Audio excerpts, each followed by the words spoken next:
jemaat Tuhan, kita akan segera memulai ibadah kita sore hari ini. Saya mengundang jemaat Tuhan boleh bangkit berdiri sama-sama. Kita akan berdoa minta urapan Tuhan supaya ibadah sore hari ini benar-benar dipenuhi dengan hadirat Tuhan. Kita bersatu dalam doa. Kembali kami mengucap syukur Allah Bapa yang baik. Kalau hari ini kami boleh bangun dalam keadaan yang sehat. Kami mengucap syukur Tuhan untuk sepanjang minggu yang luar biasa yang Tuhan berikan buat setiap kami. Kalau kami boleh ada sore hari ini dalam ruangan ibadah ini Tuhan, kami percaya karena Tuhan punya rancangan yang baik dalam kehidupan setiap kami. Tuhan Yesus, sore hari ini kami mau duduk diam di bawah kaki-Mu. Kami mau mendengar suara-Mu, mendengar firman-Mu, bahkan kami mau memuji dan menyembah Engkau Tuhan dalam roh dan kebenaran. Kami mau fokus sore hari ini hanya sama Tuhan. Kami mau taruh setiap pergumulan permasalahan kami di bawah kakinya Tuhan. Karena hanya Engkau satu-satunya jawaban dalam hidup kami, penolong kami. Tidak ada yang lain. Biar belas kasihan-Mu tercurah buat setiap kami Tuhan. Ampuni setiap kami, kuduskan setiap kami, sucikan setiap kami. Layakkan kami ya Tuhan Yesus, memanggil-Mu ya Aba ya Bapa. Agar kami layak menerima berkat Tuhan sepanjang hari ini. Beracara Tuhan, dari awal ibadah ini pertengahan hingga akhirnya. Biar kiranya perkenanan-Mu turun atas setiap kami. Belas kasihan-Mu turun atas setiap kami. Bahkan kami berdoa buat keluarga kami yang tidak bersama dengan kami sore hari ini. Tuhan juga yang memberkati setiap mereka. Tutup bungkus setiap kami Tuhan, ruangan ibadah ini dengan kuasa darah Yesus yang kudus. Pagari bentengi dengan api kemuliaan-Mu Tuhan. Sehingga tidak ada satupun firman Tuhan yang berlalu dengan sia-sia. Kami memuji Tuhan, kami menyembah Tuhan sore hari ini. Hanya di dalam satu nama, hanya di dalam nama Tuhan Yesus, nama yang berkuasa. Kami siap beribadah. Haleluya. Amin. Puji nama Tuhan, silakan duduk jemaat Tuhan. Shalom. Saya yakin kita semua di tempat ini diberkati dengan luar biasa. Amin. Mari menyembah Tuhan, mari siapkan hatimu. Kita mau datang ke hadirat-Nya. Terima kasih Tuhan untuk kasih-Mu dalam hidup kami Tuhan. Kau begitu baik, Kau begitu mengasihi kami Tuhan. Terima kasih Tuhan, terima kasih. Inilah hati kami.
Tuhan. Naikkan suaramu.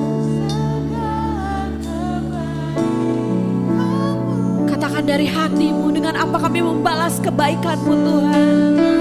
Selain dengan hati kami, hidup kami, pikiran kami, jiwa kami hanya untuk Engkau Tuhan.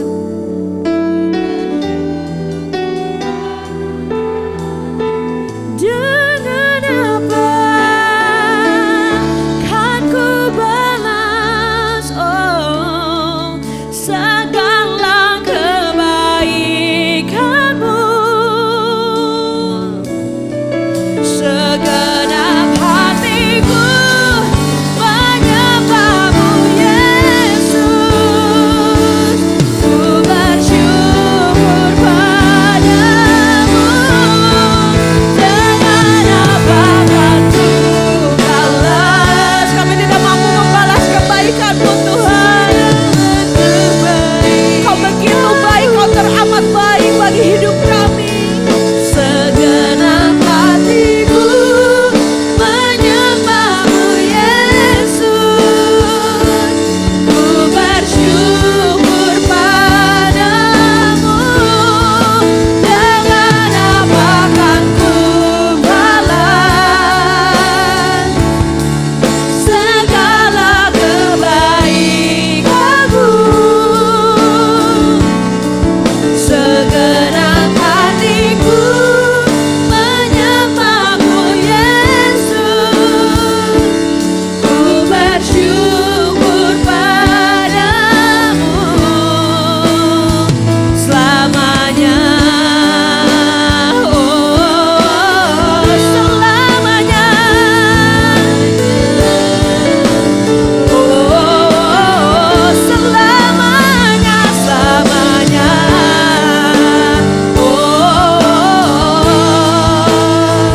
Selamanya.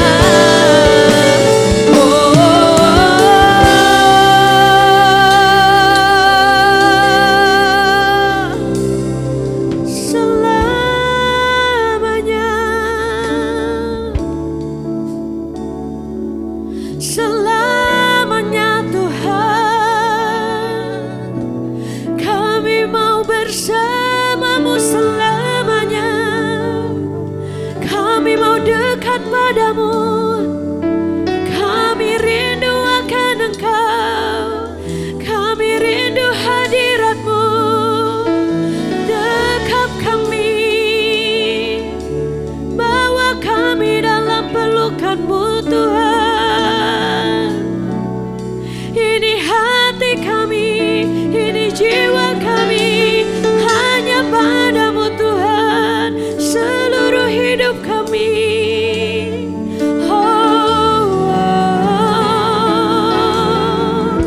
Kami berterima kasih, kami berterima kasih Tuhan, buat kasih-Mu, buat kebaikan-Mu, buat penyertaan-Mu dalam hidup kami.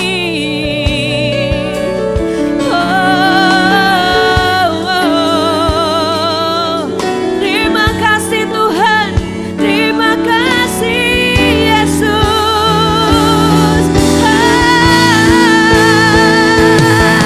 Haleluya, haleluya.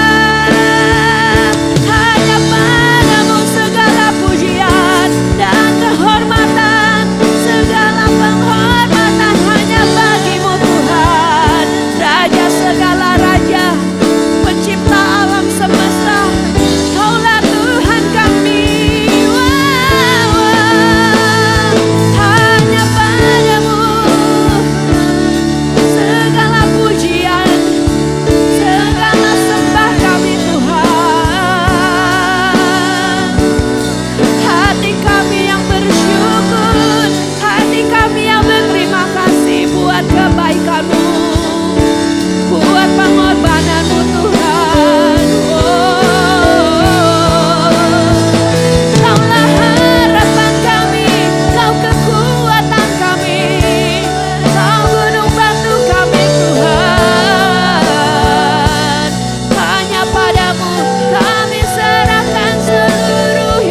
seruan hati kami.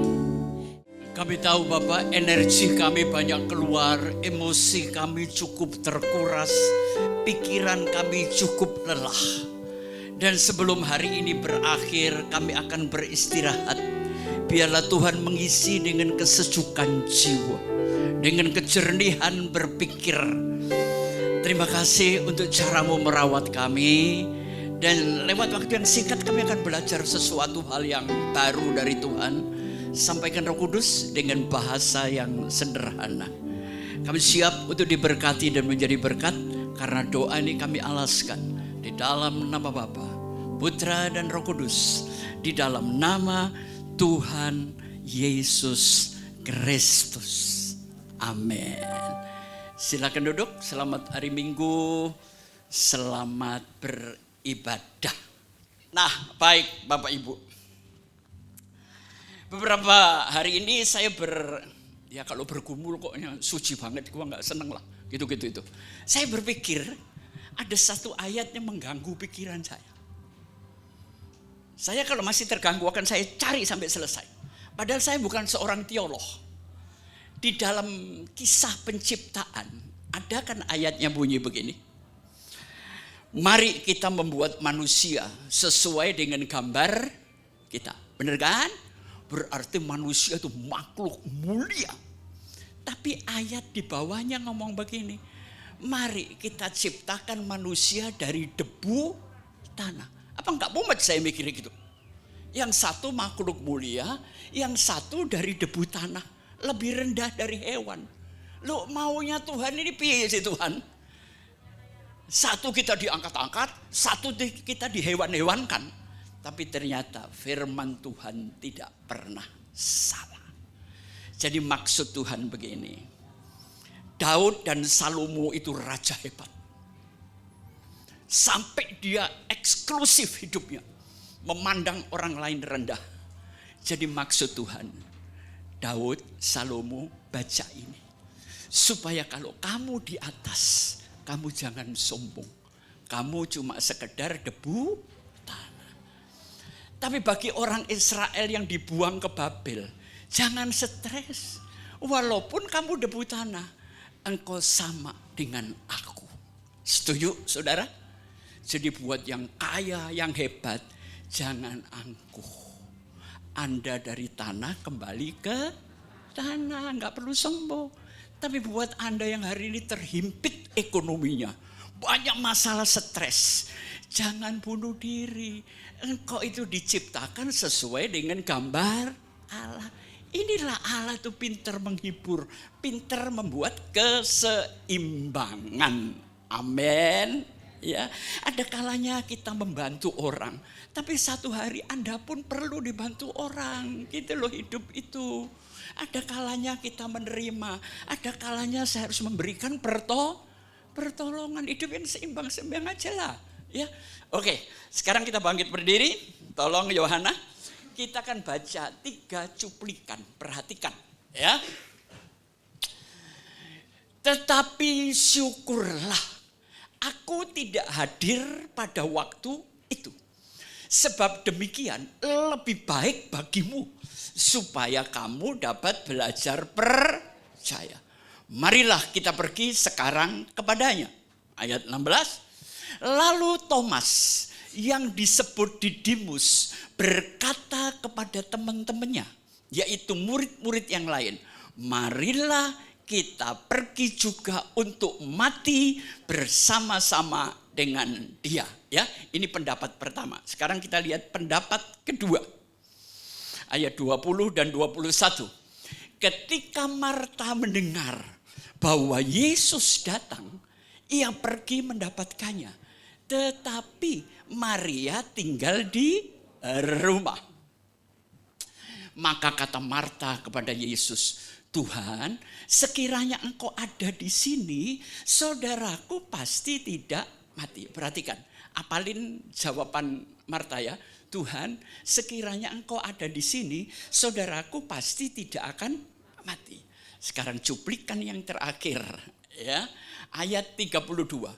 Setibanya Maria di tempat Yesus berada, dan melihat dia, tersungkurlah ia di depan kakinya dan berkata kepadanya, Tuhan, sekiranya engkau ada di sini, saudaraku pasti tidak mati. Sama persis kan? Persis kan? Dua saudara menjawab dengan sudut pandang yang persis sama. Ayat 33, ketika Yesus melihat Maria menangis dan juga orang-orang Yahudi yang datang bersama-sama dia, maka maskullah hatinya, ia sangat terharu dan berkata, di manakah dia kamu baringkan? Jawab mereka, Tuhan, marilah dan lihatlah. Yang terakhir, maka menangislah Yesus. Amin. Silahkan duduk. Oh, Tuhan aja mau nangis dan bisa nangis kok. Saudara sombong. Saya orang hebat, gak pernah mengeluarkan air mata. Entar mata lu copot, saudara. Kalau mau menangis, menangislah, gak apa-apa. Bukan berarti kalau saya lelaki menangis, saya lemah. Enggak. Saya pernah nonton 2 film. Ghost sama Titanic. Keluar gedung saya nangis, Bu. Lu kan goblok saya ini. Wes bayar, nangis, tolol banget.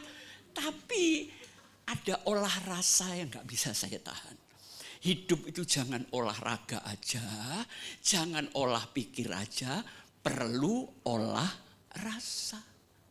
Sedikit peduli kepada orang lain. Masih punya hati nurani? Ya, olah rasa itu penting. Baik, saya akan mulai yang pertama. Pasal 20, ayat 20 dan 21. Loh, perhatikan. Ketika mendengar bahwa Yesus datang, ia pergi mendapatkannya, tapi Maria tinggal di rumah. Ayat 21.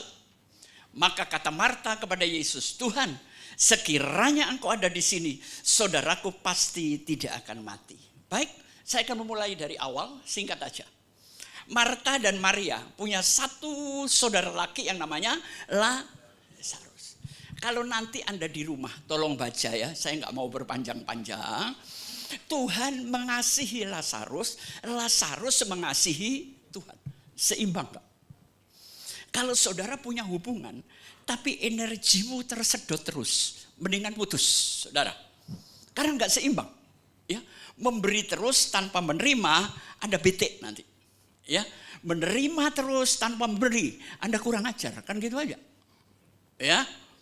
Tapi perhatikan, waktu Lazarus sakit, ya, kedua saudara perempuannya lari sama Yesus, jaraknya kira-kira 2 kilometer.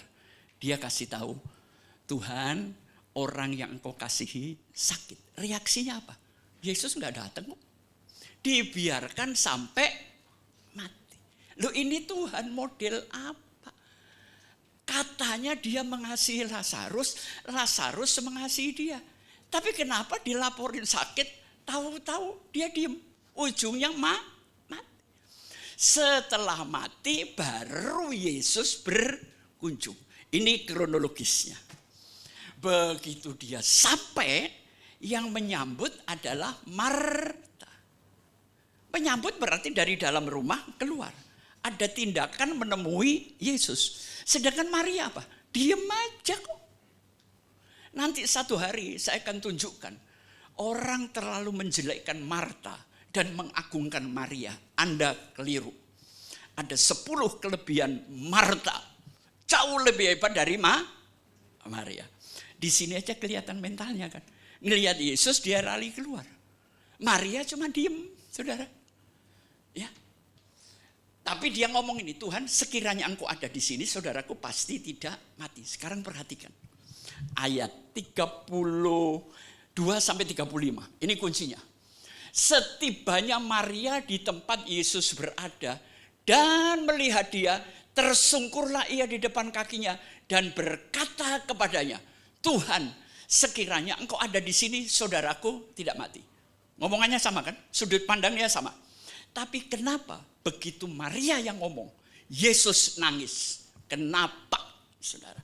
Ada satu kata, tersungkurlah dia di depan kakinya. Marta memang keluar seolah-olah dia menyambut. Tapi hatinya tidak tersungkur. hidupnya nggak pernah disungkurkan di depan kaki. Kenapa Yesus setelah ditawarin Maria, dia menyembuhkan Lazarus? Dan dia nangis, saudara. Nangis itu emosi nggak, saudara? Emosi ya. Jadi kalau mau menghadap Tuhan, dan Tuhan harus memberkati Anda, ceritanya dalam tanda petik, menghadap Tuhan dengan tersungkur. Jangan angkuh di depan Tuhan, saudara. Banyak orang tangannya menyembah, tapi hatinya sombong. Jangan. Ini rahasia yang saya temukan. Buatlah Yesus menangis. Kalau saudara memang sering membuat Tuhan menangis, karena tobat, lihat kelakuanmu. Sampai nangis-nangis dia. Ya. Jadi perkataan sama, tapi di depan Tuhan perkenanan itu beda. Oke, kita naik ayat 33. Perhatikan. Ketika Yesus melihat Maria menangis dan juga orang Yahudi yang datang bersama dia, maka maskulah hatinya. Ia sangat terharu dan berkata, sebentar saudara. Yesus itu kalau bergerak selalu digerakkan oleh belas kasihan. Kalau saudara bergerak karena apa? Duit. Saudara hubungan sama orang, saya akan mikir, manfaat orang ini buat saya enggak? Menghasilkan apa dalam hubungan ini? Jujur saya enggak munafik kok. Kita orang bisnis pasti mikir begitu. Buat apa kongkong-kongkong ngopi, tapi kagak ada hasilnya. Bener kan? Apalagi ini, Cici Stefani kan orang asuransi. Prospek enggak deh? Sekali lagi ya, uang itu akibat. Layani orang itu dengan super baik. Duit akan datang kepada Anda. Itu gaya saya, saudara. Ya. Nah, lantas ayat 34. Perhatikan. Di mana dia kamu baringkan? Jawab mereka, Tuhan, marilah dan lihat. Ayat terakhir 35. Maka menangislah Yesus. Maria mampu menggodok emosinya Tuhan. Seringkali kita bertindak karena emosi kan? Saudara beli sepatu itu kebutuhan atau emosi? Kaki sepasang, di rumah sepatu 30. Yang 29 dicendelin di kuping apa? Cari duit itu gampang. Rubahlah kebutuhan jadi keinginan. Saya kasih contoh. Sekarang iklan kecantikan di mana-mana kan? Iklannya apa? Semua orang butuh cantik gak? Ibu-ibu butuh cantik gak? Butuh kan? Padahal sudah cantik. Datanglah dokter yang ahli operasi plastik. Dengan iklan, ibu lebih cantik. Dia mampu membaca kebutuhan wanita. Dan menciptakan kebutuhan itu jadi keinginan. Makan nasi, semua makan nasi kan? Coba, nasi digoreng sama lapjong, sama cumi, sama sosis yang enak. Jadi keinginan gak? Jadi cari duit itu gampang Bapak Ibu. Rubahlah kebutuhan menjadi Misalnya, ke gereja gua perlu. Tapi kalau mau dapat pengetahuan, cari Pak Pengki. Saya sudah merubah pikiranmu dari kebutuhan ibadah menjadi keinginan untuk mendengarkan. Amin. Bapak Pengki dapat duit? Enggak juga sih. Ya, tapi saya mampu mengolah hidup saya. Duit jangan dicari, ciptakan men. Kalau dicari tempatnya di mana? Pas tahu tempatnya, yang nyari juga rebutan. Nah, kalau Pak Pengki itu hobinya menciptakan uang. Amin. Loh, Pak Pengki ini kerjanya apa? Ya jangan dikasih tahu dong, entar lu niru lagi. Ya. Saya khotbah dapat PK, puji Tuhan. Tapi saya hidup bukan karena jualan khotbah. No. Enggak, saudara. Saya ingin memberkati Anda jadi orang pinter semua. Visi saya adalah mencerdaskan umat, mencerdaskan bangsa. Amin. Ya. Saudara kan di sini gratis. Anda ikut seminar saya di Surabaya bayar, Bu. Ya. Ayo kita belajar gitu loh. Nah, ini yang kedua ya. Sekarang kita lihat sudut pandang yang ketiga yang agak aneh. Ayat 15 dan 16 baru saya simpulkan. Tetapi syukurlah aku tidak hadir pada waktu itu. Coba bayangin kalau Anda sakit, terus ngundang Pak Paulus, dia nggak datang. Terus setelah anak saudara mati, Pak Paulus datang. Pak Paulus ngomong begini, syukurlah anakmu mati. Gue injek, gue tempeng itu orang. Yesus ini mau ngarahin saya kemana sih? Bahasanya kok begini? Tuhan lain, saudara, Tuhan lain. Tuhan punya suatu alasan untuk menunda. Kalau saudara nggak punya alasan untuk menunda kecuali malas. Oke? Beda. Nah, sebab demikian lebih baik. Apapun yang dilakukan Tuhan, pasti lebih baik untuk hidupmu. Jadi kalau ada rezeki, kayaknya sudah mau di tangan, terus luput. Lebih baik untuk Anda. Percayalah. Saya itu orang yang gini, sebelum duit masuk kantong saya, itu bukan duit saya. Walaupun prosesnya sudah iya. Tapi kalau duitnya belum di tangan saya, oh ini saya mau makan saudara. Enak ikannya. Tahu-tahu ada ayam terbang, tumpah. Rezeki juga begitu. Kadang-kadang sudah di sini bisa tumpah, saudara. Ya. Sebab demikian lebih baik. Jadi simpan di dalam hidupmu apapun yang menurut Anda tidak baik.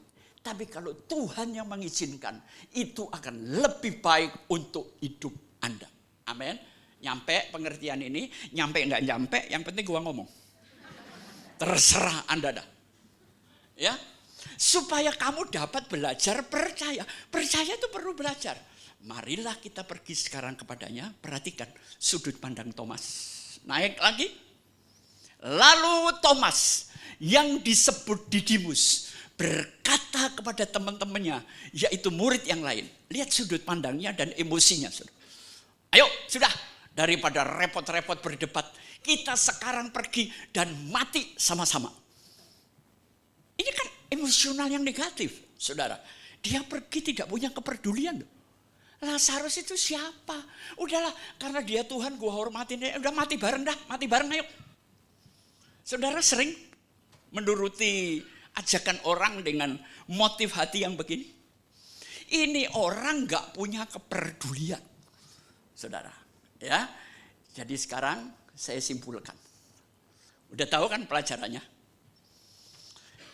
Di dalam hubungan antara manusia, yang pertama perlu apa? Sikap hati, yang kedua perlu pemahaman. Itu sebuah hubungan, saudara. Cuma dua aja. Waktu Anda berpacaran dengan istrimu sekarang, kan yang menentukan sikap hati. Kalau sudah rumah tangga, baru pemahaman. Pemahamannya salah, sikap hatinya benar. Anda kecewa kok. Makanya sebelum melakukan pernikahan, fahami pasanganmu. Sikap hatinya benar. Tapi kalau pemahamannya salah, rumah tanggamu isinya cuma Itu yang pertama ya. Jadi sikap hatinya Marta sama Maria, bagus loh. Dia cinta adiknya. Sikap hatinya benar enggak? Cinta kan? Tapi pemahamannya kepada Yesus salah. Mereka membatasi Yesus dengan ruang dan waktu. Yesus nggak perlu hadir, dia ngomong dari Amerika. Jadi kok di sini, nah itu pemahaman. Kita terbatas ruang dan waktu, tapi Tuhan itu kekekalan, tidak bisa kita batas. Ini namanya pemahaman.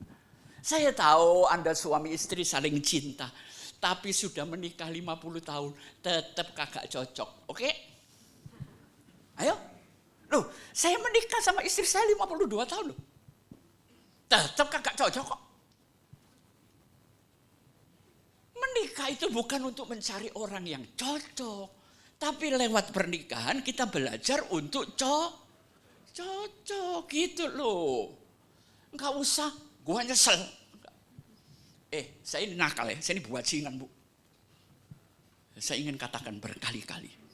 Sebelum perempuan itu menjadi milikmu, dia kelihatan lebih baik dari istrimu. Tapi begitu Anda kawinin, dia tidak akan lebih baik dari istrimu. Woi, pria jalang, bertobat. Amin. Gua kasih tahu, gua udah tua. Saya ngalamin gini puluhan kali, mau namanya saya bajingan kok. Iya kan? Anda kan belum kena cewek-cewek yang begitu. Saya hitam, putih, kuning, hijau, gua udah tahu. Iya kan? Saya jadi baik bukan bertobat, Bu. Capek. Udah capek, gua nakal, capek. Dah Tuhan Yesus tolong saya. Saya mau hidup bahagia. Saya mau hidup tenang. Sekarang saya tenang dengan cucu-cucu. Lu Pak Pengki, 3 tahun gak ada istri, Pak Pengki ngeliat cewek.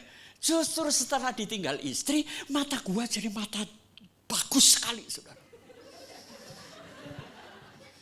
Artinya tetap bisa mengenalin, ini setengah bagus, ini jelek. Itu ada ukurannya untuk saya, saudara.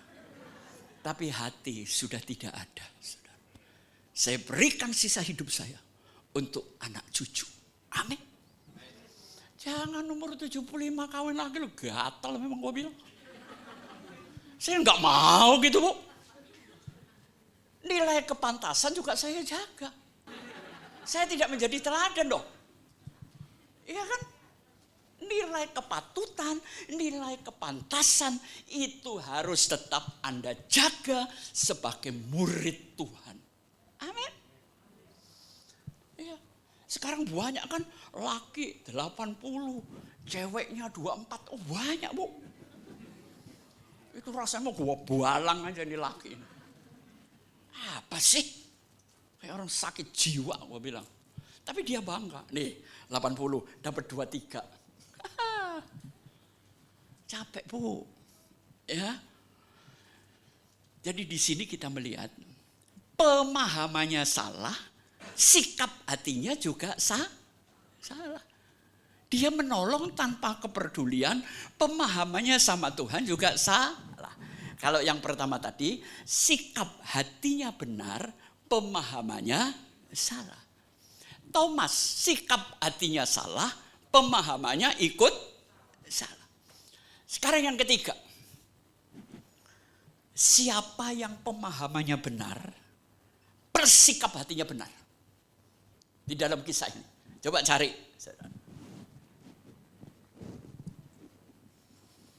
Lazarus.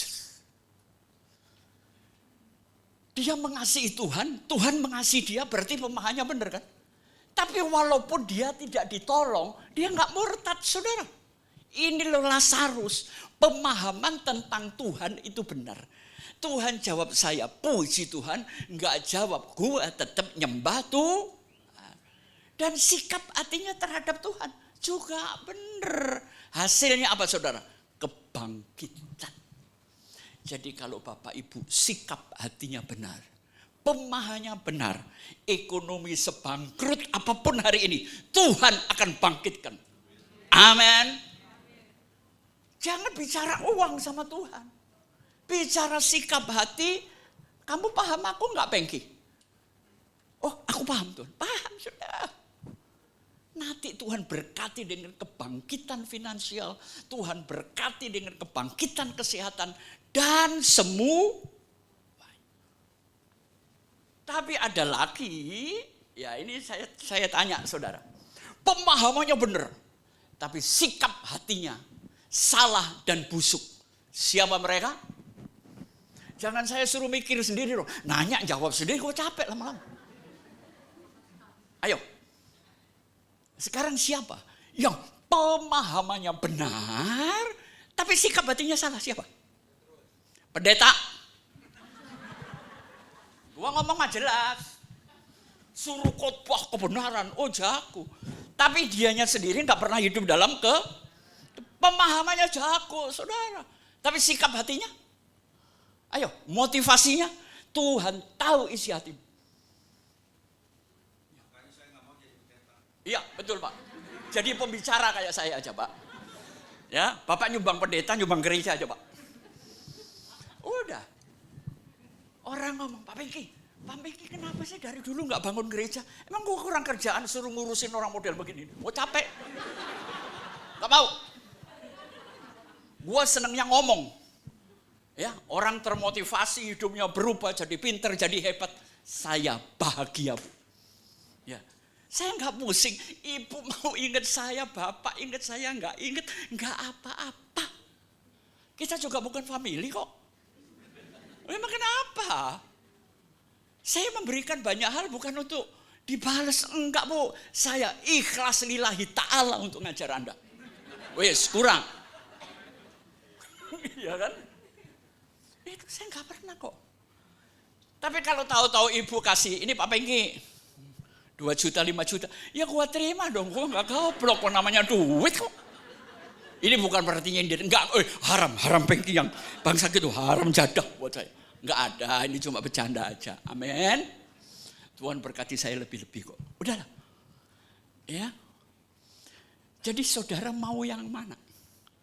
Pertama, pemahaman salah, sikap hati salah, rumah tanggamu hancur. Ya, yang kedua, pemahaman benar tapi nggak punya sikap hati. Saudara paham laki ini, tapi nggak cinta. Terus mau apa? Benar kan? Tapi yang ketiga, cinta tapi nggak paham. Ini penderitaan di rumah tanggamu. Cinta tapi nggak paham.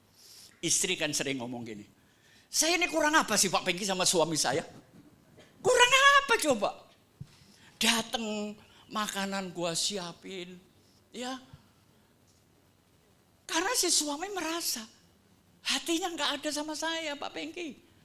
Emang dia paham, dia dididik dalam sebuah keluarga yang hierarkinya itu perempuan harus melayani laki-laki.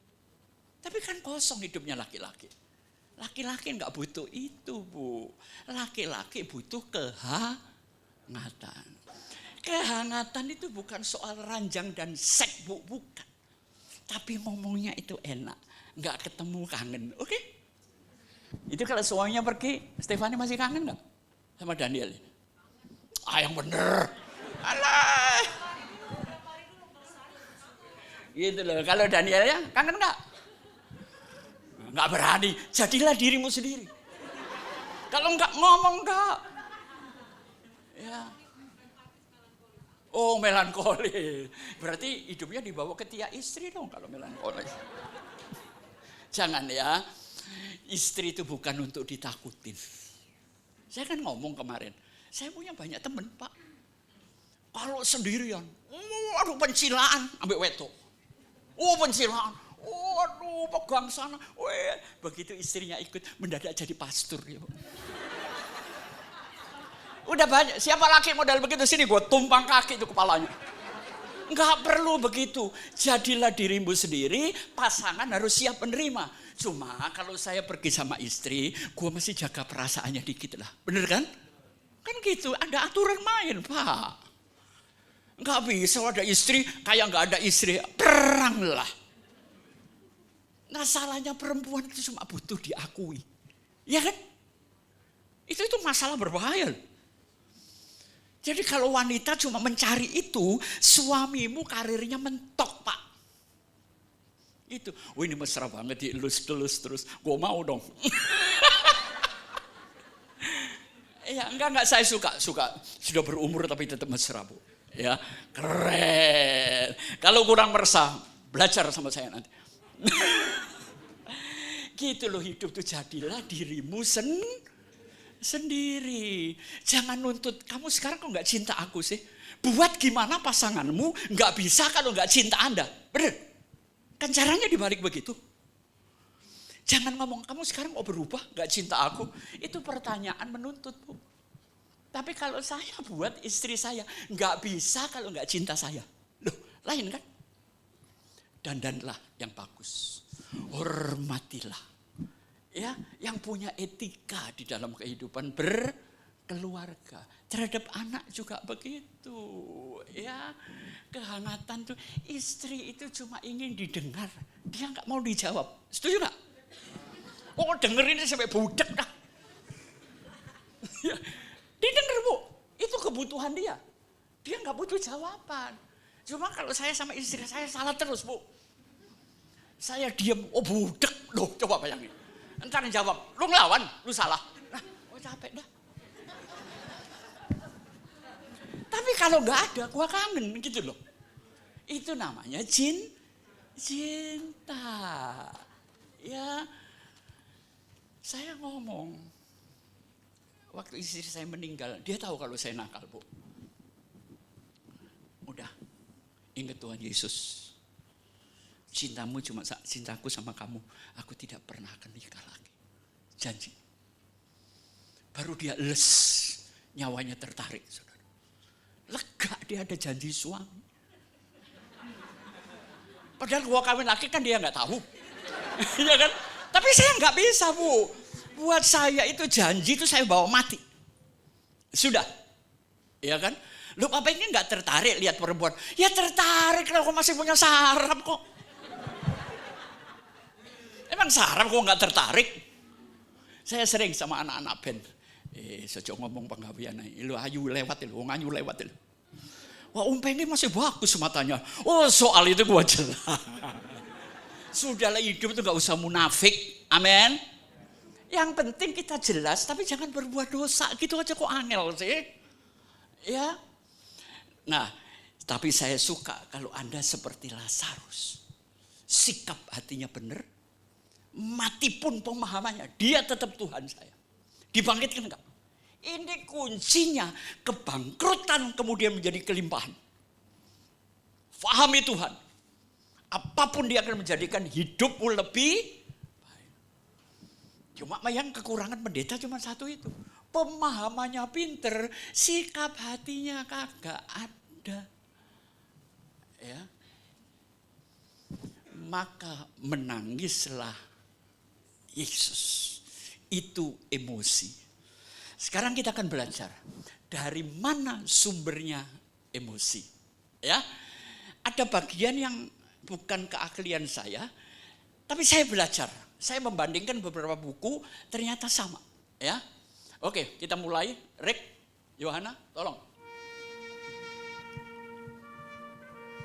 Apa? Factor. Salah satu yang menentukan gagal dan suksesnya hidup adalah emosional. Hati-hati, saudara. Kemarin di TV, suaminya nggak pulang-pulang, anaknya nangis terus, dibunuh nggak? Itu Tuhan Yesus, ibu ini senting kali. Ya, istri bunuh suami, suami bunuh istri, sekarang ada di mana-mana. Karena dia nggak paham hidup, sikap hatinya salah. Saya nggak terlalu suka sama laki ini, saudara. Kurang ajar juga. Cuma kata orang-orang dia enak dilihat, gitu aja loh, Bu. Ganteng sih enggak, ya. Oke, naik lagi satu, klik. Nah, perhatikan. Emosi itu adalah energi yang berjalan. Saudara kalau mau marah, jantungmu berubah degupannya enggak? Tangan Anda gemetar enggak? Itu emosi sedang menyalurkan tenaganya ke tubuh Anda. Jadi emosi dirubah menjadi energi positif. Dari energi yang positif, terserah positif atau negatif, akan menghasilkan tindakan. Tindakan ini akan membuat Anda punya produktivitas. Kalau Anda sudah produktif, menimbulkan hasil, dan hasil ini bisa menjamin masa depan Anda. Jadi hati-hati dengan energi adalah masa depan Anda. Mau positif negatif, Anda yang mengendalikan. Yang kedua, klik. Ya, 3 hal yang mempengaruhi emosi. Apa aja? Yang pertama pasti persepsi. Begitu saudara melihat sebuah peristiwa, persepsi kita masing-masing kan? Itu yang menggerakkan energi. Setelah energinya menjadi persepsi, yang kedua itu emosi kita dipengaruhi oleh resource. Gini, Anda punya memori, punya trauma, oke? Ada yang positif, ada yang negatif. Saya bilang, ada ibu-ibu, laki itu setan Pak Pengki, dia lupa kalau gua laki. Oh, dimaki-maki habis. Ibu boleh kecewa sama suamimu, tapi jangan bikin generalisasi bahwa semua laki kayak suamimu. Pengki enggak loh, Bu, enggak boleh, ya. Itu hanya oknum yang salah, ya. Nah, ada memori masa lalu, penilaian-penilaian yang tidak netral, itu akan mempengaruhi emosimu. Udah jangan ngomong sama dia, Pak, orang yang suka ngutang nggak bayar. Loh, saya kenal juga enggak kok. Yang ketiga apa? Analisa. Mama saya dulu bilang begini, Pengki, lu kalau dagang jangan sama orang yang gusinya hitam. Jadi setiap ngomong gue perhatikan gusinya, bukan dagangan saya, Bu. Oh, gusinya merah muda, boleh. Ini 3 hal mempengaruhi emosi. Oke, kita naik lagi. Emosi yang pertama terjadi karena faktor fisiologis, ya. Fisiologis itu kita dilahirkan dengan kodrat masing-masing. Ada yang lahir memang pria baik, saudara. Saudara tahu pendeta Yofi Hediawan? Yang gemuk itu. Yof, kamu bersyukur, Yof. Aku ngelihat kamu lahir itu baik. Saya ini lahir sudah brengsek, Bu. Bersyukurlah loh, pria yang lahir memang keadaan baik. Gak ada bibit nakal, Bu. Makanya muka itu dilihat, Bu. Dibaca. Amin.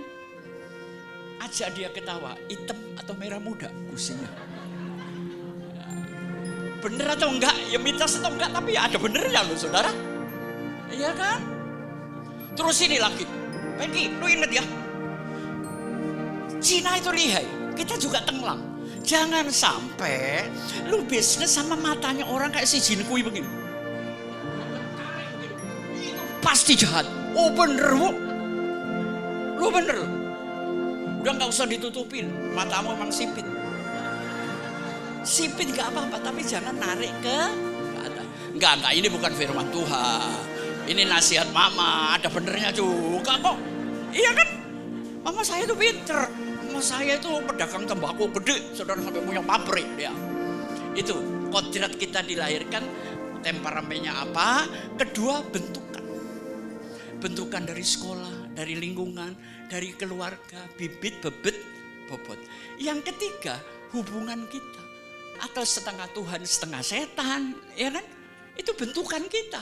Ini akan memunculkan emosi beserta warnanya. Percayalah, ya. Oke, kita naik lagi. Klik.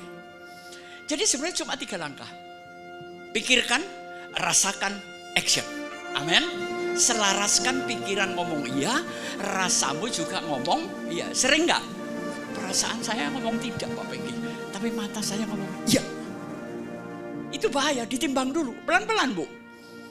Think, feel, action. Ya, oke, naik lagi. Pernah nggak saudara ngomong gini? Kenapa ya hari ini gue kok bete banget sih? Padahal nggak ada sebabnya, Bu. Saya masih ingat omelan istri saya. Saya nanya, muka lu itu aslinya gimana sih? Sore gini, siang begitu, yang asli gimana? Kamu harus ngerti, gua sekarang ini lagi mens. Ya kalau jawabannya karena hormon, gua kan capek, Bu. Itu alasan tersembunyi kan? Memang kamu gak bisa kendalikan. Percaya, banyak wanita ngomongnya begitu. Kalau sudah lagi mens gini, suasana gak enak. Ini saya mohon, suami juga harus ngerti. Itu kodrat bawaan lahir. Ya kalau laki kan hanya soal 2, punya duit gak punya duit. Lu kalau gak punya duit, saya gampang emosi, Bu. Tapi kalau duit kenceng kiri kanan gitu, tenang. Lu ngamuk, gua tetap tenang. Ya kan? Nah, blong. Saudara perhatikan rem blong. Emosi Anda blong karena apa? Pertama, B-nya adalah bad mood. Yang kedua, lapar dan lelah. Orang lapar sama lelah tuh gampang ngamuk. Ya. Yang ketiga, overload. Tekanan hidupmu, tuntutan hidupmu terlalu besar dibanding dengan kemampuan. Overload, Bu, nggak bisa nampung. Ada namanya penyakit aleksimid. Apa ya, ntar minggu depan saya jelasin. Dia marah itu nggak ada juntrungnya, nggak nyambung dengan marahnya dia, Bu. Dan sekarang mulai banyak penyakit itu muncul. Ya, minggu depan saya janji. Yang terakhir, ngantuk.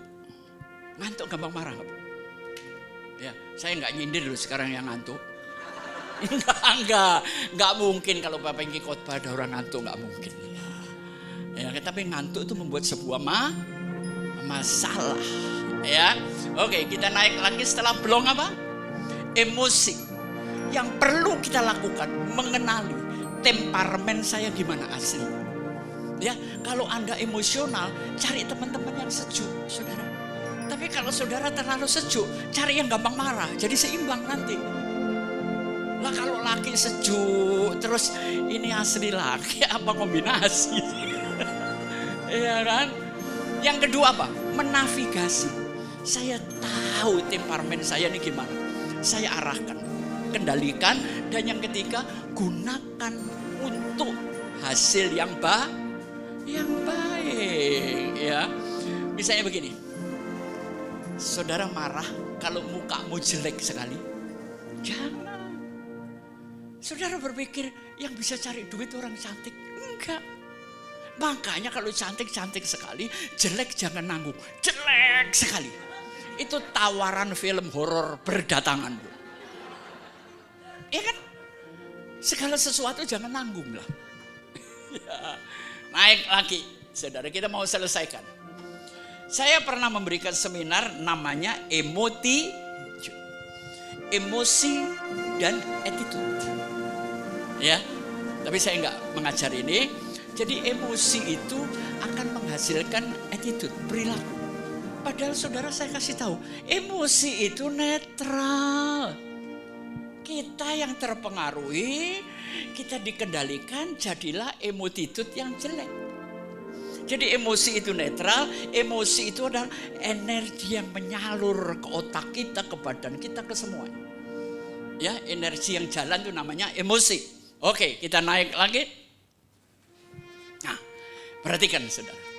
Ini pendulum ya. Kalau emosi tidak terkontrol, dia terlempar kenceng, dia balik membentur ini. Semuanya benturannya kenceng gak? Goyang semua, Bu. Tapi kalau emosinya stabil, dia paling membentur sedikit. Kalau emosimu gak stabil, membentur actionmu jadi kasar.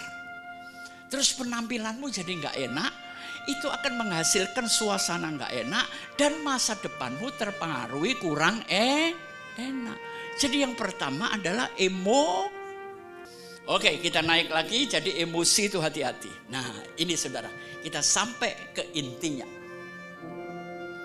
Kalau saya atau Anda tanpa kecerdasan emosional, ya, maka hidupmu langsung itu benturan dengan perasaan dan emosi. Itu akan menghasilkan perilaku, keputusan, dan tindakan. Tapi perhatikan, saya memiliki kecerdasan emosional. Waktu saya emosi, itu disaring oleh kecerdasan, baru muncul emosi yang jernih. Hasilnya beda, Bapak Ibu. Iya kan? Udah ngerti? Sampai di sini anak-anak ngerti ya? Saya harap Anda ngerti. Oke, kita naik lagi, hampir selesai. Saya bukan dokter. Sekali lagi mungkin di sini ada dokter, saya minta maaf. Tapi saya membaca buku-buku yang sangat bisa saya pertanggungjawabkan. Dan benang merahnya sama. Emosi dari mana sih, Pak? Perhatikan. Pertama, panca indera kan. Bisa dari ngelihat, dari kuping kita ngelihat sesuatu. Ih, jijik, ih, cantik, ih, jelek, ya kan? Nah, apa yang diterima panca indera itu disalurkan ke satu titik di kepala kita. Ya, namanya talamus. Saya bukan dokter. Tapi benar-benar saya belajar. Ada satu titik, kalau nggak pinggir kiri, pinggir kanan, ya, namanya talamus. Itu yang menerima informasi, kemudian masuk ke titik yang kedua, namanya kortek. Ini semua ada di otak kita.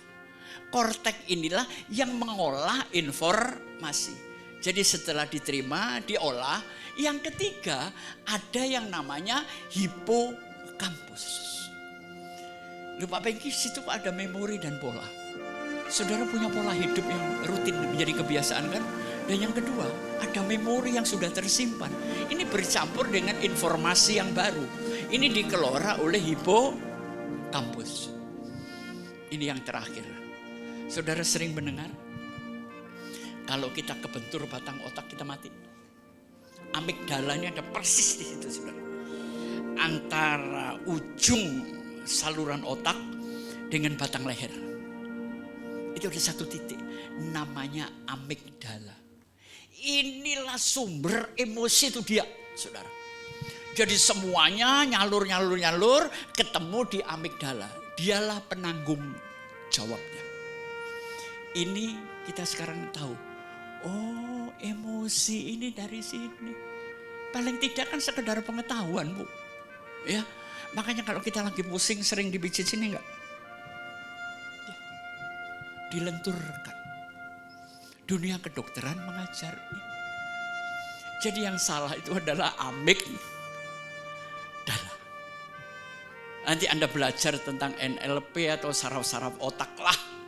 Nanti Anda ketemu keempat ini. Ya, saya pernah menyampaikan, saudara ingin berbuat baik. Tapi semakin saudara berbuat baik, yang jahat yang keluar. Oke? Alkitab juga ngomong begitu. Nah itu namanya karena di dalam tubuh kita ada otak simpanse yang 2 kali lebih kuat dari kita. Ah sudahlah, dia cuma salah begitu. Tapi ini simpanse ngoceh ini saudara, binatang liar ini. Jangan diampuni orang begitu, lubangin aja perutnya, lo kan gitu kan. Kita jadi marah. Itu ada kekuatan simpanse, ada otak reptil, ada otak mamalia, ada otak manusia. Ntar kalau saya begitu dipikir saya dokter, saya nggak mau Bu. Cuman ini aja ya. Oke, kita naik satu lagi. Opa, love you and God bless. Pak Bengki ada yang nanya tadi. Bapak ini kalau mengakhiri multimedia kok seorang anak kecil? Karena saya pecinta anak kecil. Beda loh, saya gendong anak kecil gitu ya. Terus dia ngelus pipi saya. Itu rasanya ada sesuatu yang enak. Iya kan? Saya memang pecinta anak-anak Bapak Ibu ya. Ayo, saya ajak semuanya untuk mengubah, mengendalikan emosi Anda ya. Nah, saudara, di luar, saudara pernah lihat pengurus pakai kaos bagus-bagus? Ya. Kalau nggak salah cuma tinggal berapa biji di luar? 10 atau 12. Anda boleh memiliki kaos ini, harganya cepet. Ya kan? Ngerti cepet enggak? 1.000. Ya. Jadi kalau Anda memakai ini termasuk penginjilan, saudara. Keren kok, kaosnya keren, sumpah keren. Walaupun nggak boleh sumpah. Ya. 100.000 tinggal 12 biji, beli satu-satu. Minggu depan pakai. Ya, jadi jemaat yang pakai grupnya ini, pasti grupnya Pengki Anu. Oke. Ya, hari ini 60 sudah terjual, sisa 12 Anda boleh beli. Baik, kita akan bangkit berdiri. Mari berikan kemuliaan buat Tuhan kita. Kita telah diberkati oleh firman-Nya begitu luar biasa. Dan kini tiba saatnya kita akan memberikan yang terbaik. Kita akan memberikan persembahan. Apakah ada jemaat Tuhan yang belum mendapatkan amplop persembahan? Boleh lambaikan tangannya. Nanti jemaat Tuhan akan memberikan amplopnya. Dan juga bisa memberikan persembahan melalui QR Code. Mari kita bersatu di dalam doa untuk persembahan.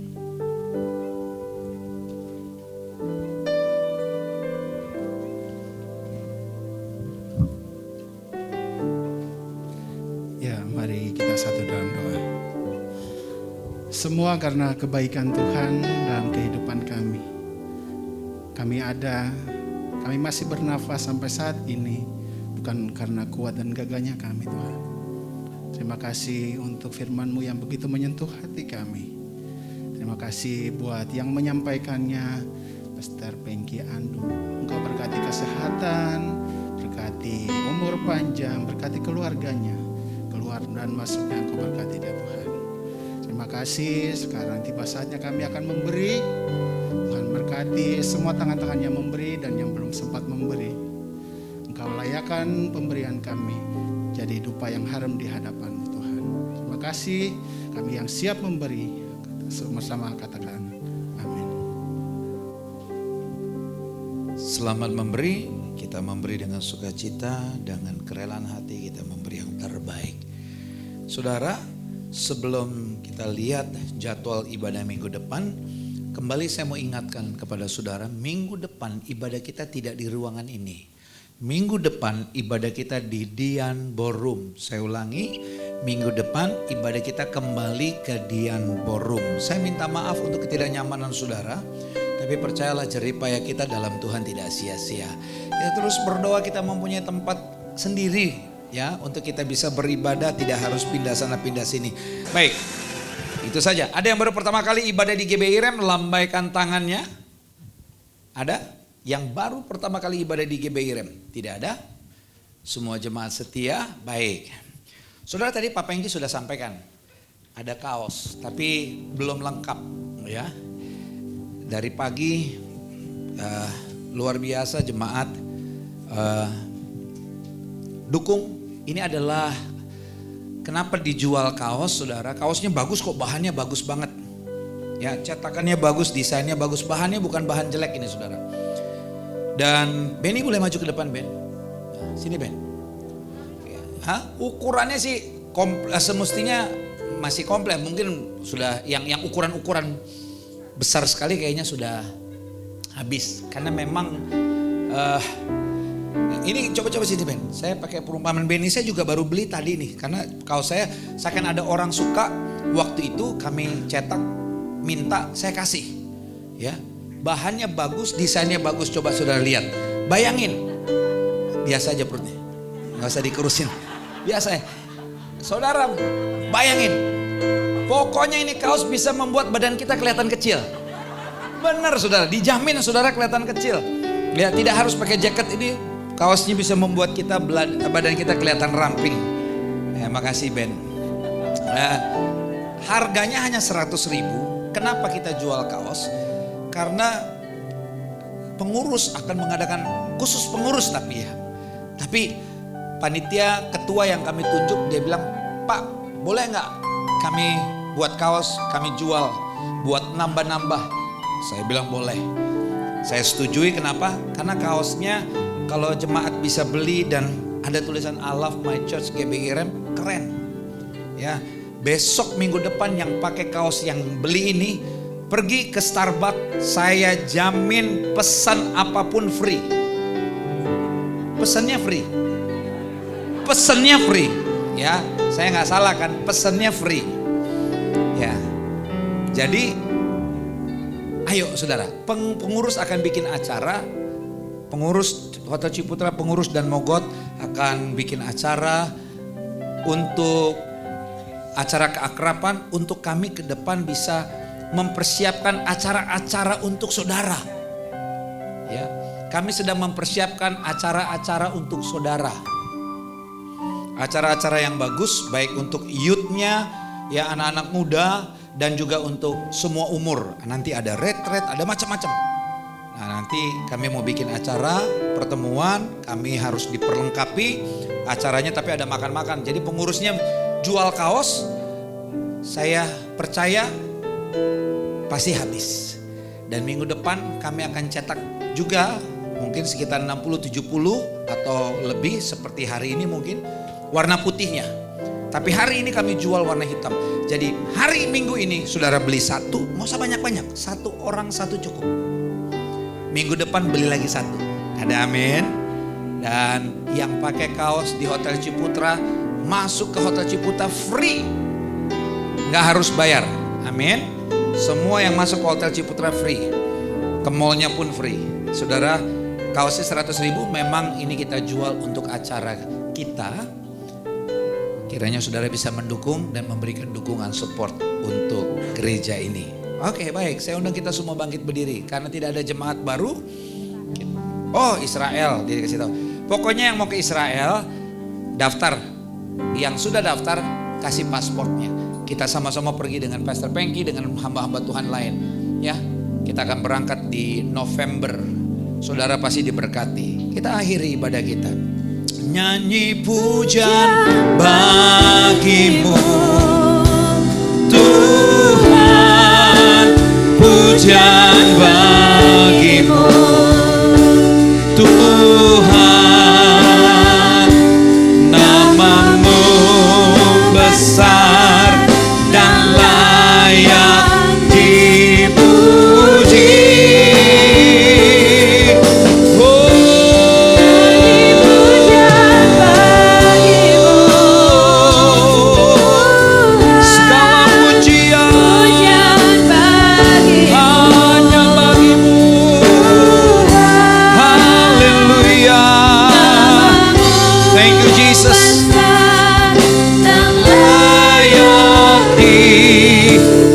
kasih. Bapa kami yang di surga, terima kasih untuk ibadah hari ini. Kami percaya ibadah kami bukanlah ibadah yang biasa-biasa, tapi ibadah yang menyenangkan hati Tuhan. Berkati hamba-Mu Pastor Pengki Andu, kesehatannya, keluarganya, pelayanannya. Berikan umur panjang. Pakai hamba-Mu lebih dan lebih lagi. Berkati juga semua tim yang melayani dalam ibadah yang terakhir di tempat ini. Tidak ada satupun hamba Tuhan di tempat ini yang melayani yang tidak diberkati. Semuanya diberkati. Dan biarlah kami semakin sehati kompak melayani Tuhan di tempat ini. Seluruh umat Tuhan, jemaat Tuhan yang hadir, pribadi lepas pribadi, keluarga lepas keluarga, semuanya diberkati Tuhan. Jadikan mereka jemaat yang kuat, jemaat yang berkemenangan, jemaat yang diberkati, keluarga yang diberkati untuk menjadi berkat, dan yang hidupnya selalu memuliakan Tuhan. Berkati kami semua, dan berkati gereja Tuhan yang ada di tempat ini. Kerinduan kami untuk bisa memiliki tempat ibadah sendiri. Tuhan kiranya dengar doa kami dan memberikannya. Karena firman Tuhan katakan, mintalah maka akan diberikannya kepadamu. Kami sehati berdoa meminta kepadamu, Tuhan tolong berikan Tuhan kami tempat ibadah yang tetap. Berkati juga Hotel Ciputra Mall Ciputra, berkati pemilik hotel ini, pemilik tempat ini, keluarga besar almarhum Bapak Ciputra, kota kami Jakarta diberkati, Indonesia diberkati, para pemimpin bangsa ini diberkati. Dan sebentar kami pulang, ada malaikat Tuhan yang selalu mengawasi dan menjaga setiap langkah dan jalan-jalan hidup kami. Dan kami percaya kemanapun kaki kami melangkah, Tuhan menyertai. Saat ini kami arahkan mata hati kami dan mengangkat kedua belah tangan kami untuk menerima berkat Tuhan. Diberkatilah keluar masukmu, diberkatilah kesehatanmu, diberkatilah keluarga besarmu, diberkatilah studi, pekerjaan, usaha, toko, dan keuanganmu. Apapun yang kau usahakan kerjakan, Tuhan membuatnya berhasil. Kau naik bukannya turun, menjadi kepala bukan ekor. Kemanapun kakimu melangkah, berkat Tuhan menyertai. Apapun yang kau minta kepada Bapa yang baik tetap dan selalu terus memberikan yang terbaik. Sekarang terimalah berkat-berkat yang luar biasa ini daripada Allah Bapa, cinta kasih yang sempurna dari Tuhan kita Yesus Kristus, persekutuan dengan Roh Kudus yang menuntun, memimpin, menyertai kita mulai saat ini sampai selama-lamanya. Kita yang diberkati semua katakan